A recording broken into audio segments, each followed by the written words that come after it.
ദിവസം രാവിലെ ഡിങ്കൻ മരച്ചുവട്ടിൽ വിശ്രമിച്ചിരിക്കെ. എന്താ ഇത്, തേനീച്ചയോ?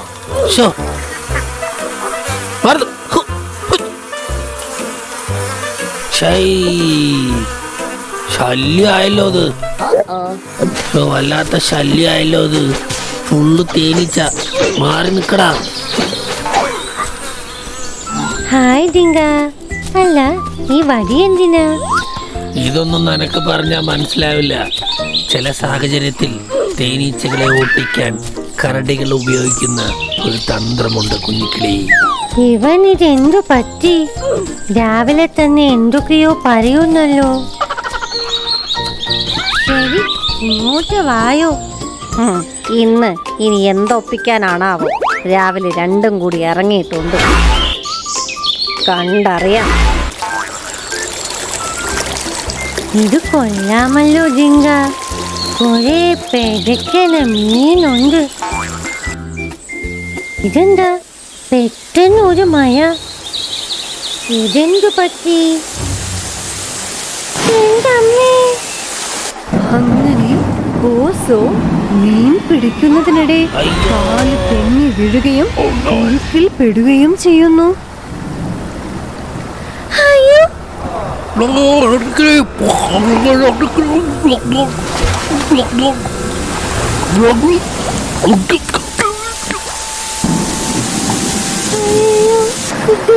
എവിടെയോ പോയി.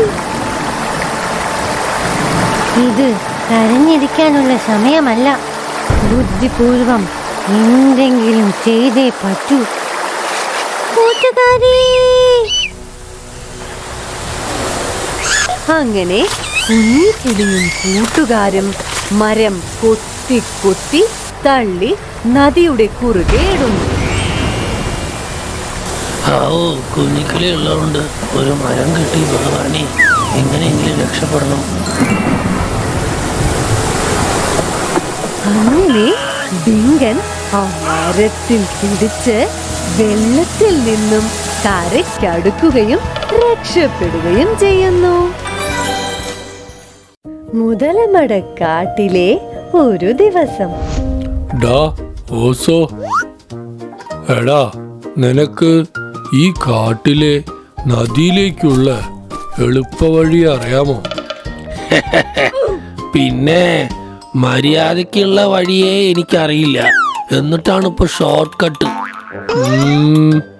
നിക്കോവിന് അറിയാമെന്ന് തോന്നുന്നു. കുരുട്ട ബുദ്ധിയുള്ള ആളല്ലേ, അപ്പോ ഷോർട്ട് കട്ട് അറിയാതിരിക്കില്ല. അവൻ എവിടെയാണോ എന്തോ. ഓ, വന്നല്ലോ.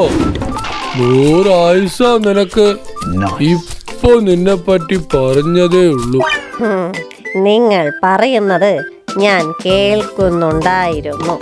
ഈ കാട്ടിലെ നദിയിലേക്ക് ശരിക്കും പറഞ്ഞാൽ ഒരു എളുപ്പ വഴിയുണ്ട്. പക്ഷേ അത് അങ്ങനെ അധികം ആർക്കും അറിയില്ല. ആണോ നിക്കോ? അതെ, പക്ഷേ അതെനിക്കറിയാം. എങ്കിൽ ഞങ്ങൾക്കും കൂടി പറഞ്ഞതായോ? ഞാനത് അങ്ങനെ ആർക്കും പറഞ്ഞു കൊടുക്കാറില്ല. ഇതിപ്പോ നിങ്ങളല്ലേ, നിങ്ങൾക്ക് പറഞ്ഞു തരാം. ഈ കാടിന്റെ കിഴക്കേ അറ്റത്ത് ഒരു ചതുപ്പ് നിലമില്ലേ? ആദ്യം അങ്ങോട്ട് പോകണം. എന്നിട്ട് അതിന്റെ വലത് വശത്ത് ഒരു കുഞ്ഞി പാലമുണ്ട്. അത് കടക്കണം. അത് കടന്നാൽ പെട്ടെന്ന് നദിയിലേക്ക് എത്താം. എടാ, നിക്കോ പറഞ്ഞത് കേട്ടില്ലേ? നമുക്ക് ആ വഴി പോയി നോക്കിയാലോ? ശരി, എങ്കിൽ നമുക്ക് പോകാം. അങ്ങനെ ഭീമോയും ഓസോയും കാടിന്റെ കിഴക്കേ അറ്റത്തേക്ക് പോകുന്നു. എടാ ഭീമോ, ഇങ്ങോട്ട് വാ.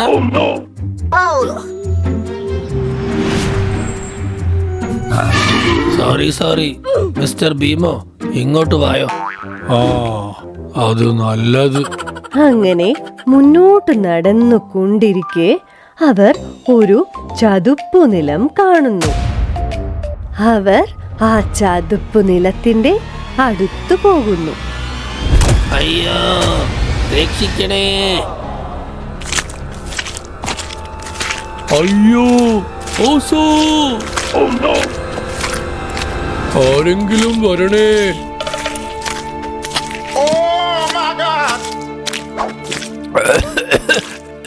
എടാ വല്ല കയറും കൊണ്ടുവാ.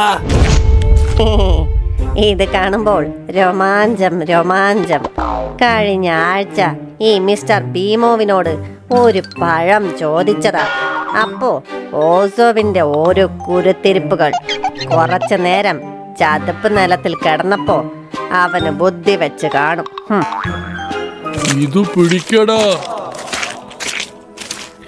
എന്റെ അമ്മോ, അങ്ങനെ ഇവിടെ നിന്ന് രക്ഷപ്പെട്ടു. എടാ നിക്കോ, നീ പറഞ്ഞത് കേട്ട് നദിയിലേക്കുള്ള വഴി കണ്ടുപിടിക്കാൻ പോയതാ. ഇപ്പൊ സ്വർഗം കണ്ടേനെ. പലപ്പോഴും എളുപ്പ വഴികൾ കഷ്ടമാണ് ഓശോ.